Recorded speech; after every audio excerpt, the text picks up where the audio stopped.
Hi everybody, that's the sober news today. Again, 6 topics that caught my attention. We are 2025, January 9, and here we go. First topic that popped up today is that we see notorious Russian APT threat group that grab credentials from global targets. This is using like usual phishing approach, grabbing a credential to access remote systems. The group is known as Fancy Bear, and you should watch for it. Again, the way it goes, it's phishing emails, and they use like native language of the target, so they do some actual OSINT, open source intelligence data collection, to know who they are targeting. And then the victim is provided with a link, presented with a legitimate PDF that redirect to a page where they have to log in, and the login it's like failing as you did a typo, and then redirected to the right service. So when you log in again, it looks right. But what happened is on the first occurrence, your credentials are stolen, and you don't even see that. So that's an interesting way because it's kind of a smart phishing. They steal your creds, but you don't really realize it. You think you did a mistake, like a typo. So be aware of that, and really take caution when you get any email again. Awareness can help here to reduce the likelihood of a user to be caught.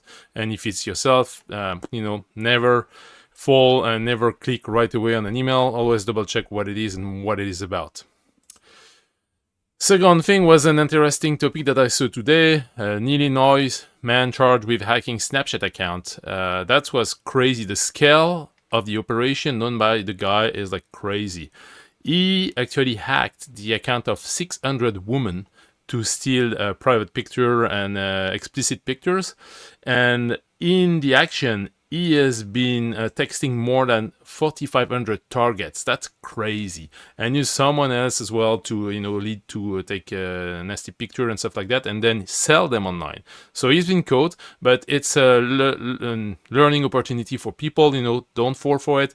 Be aware. Don't leave anything in your online account. It's cloud-based as well, and cloud leaks data all the time. And whatever is on your device, your mobile device as well, is fairly at risk. So don't leave a strong digital footprint, because you eventually will suffer from that later on. So be careful with what you do, who you connect with, and what trail you leave on your devices. Next topic of the day, trendmicro Apex Central remote code execution flow 9.8 CVSS. This is bad one, and this is for on-prem, so it's not cloud for once.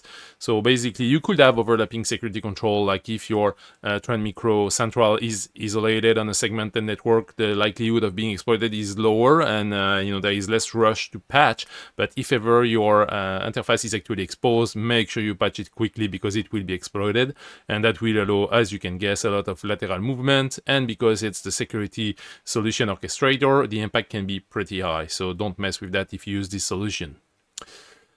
The next one will be security team are paying more attention to the energy cost of the detection. That's an interesting thing that I didn't expect to see nowadays. It's January 9, 2026, and given the actual context, I'm a bit surprised, but that's interesting.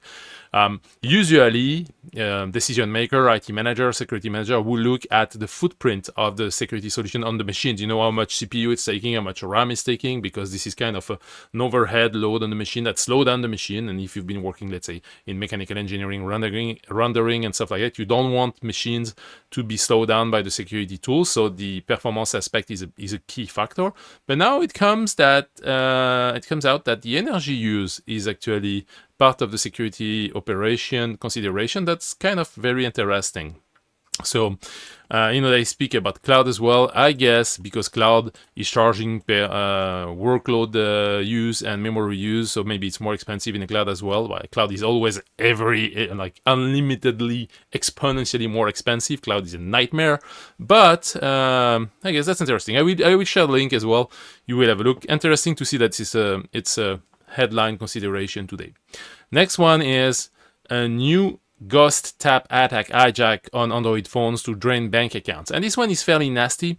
The way it works is basically the attacker sends an SMS, and there is a link to install an application as any kind of pretense like security patch or critical update for an app. And once you do that and you install this APK, it kind of allows the attacker to relay the tapping of your credit card to their own device. And basically the app is selling a paid update. You scan your card and it's redirecting the signature of the card to the attacker, and they can actually get the money. The thing is, it's difficultly tracked by law enforcement because it happens on your device, but it's actually piped to the targeted attacker, which may be out of the jurisdictions. So it's a challenging one.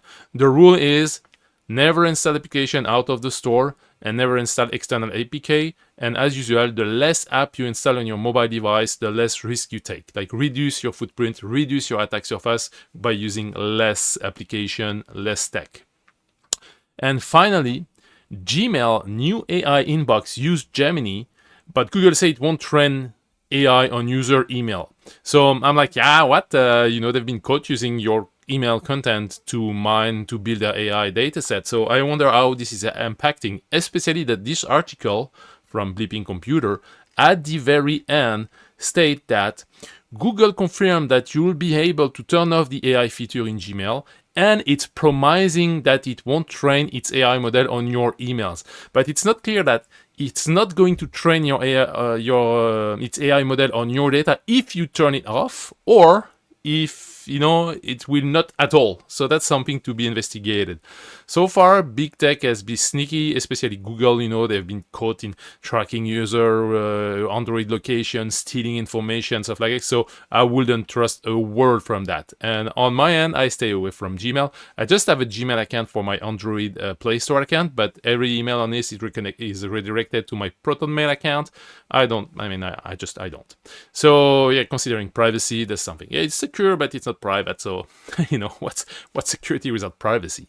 So that's about it for today. I hope it brings you value. As always, I thank you in advance if you can like, subscribe, growing my YouTube channel and being aware of the news this way as well. I share that on LinkedIn anyway, but happy to get you in there. So that's about it. Thank you and have a nice day.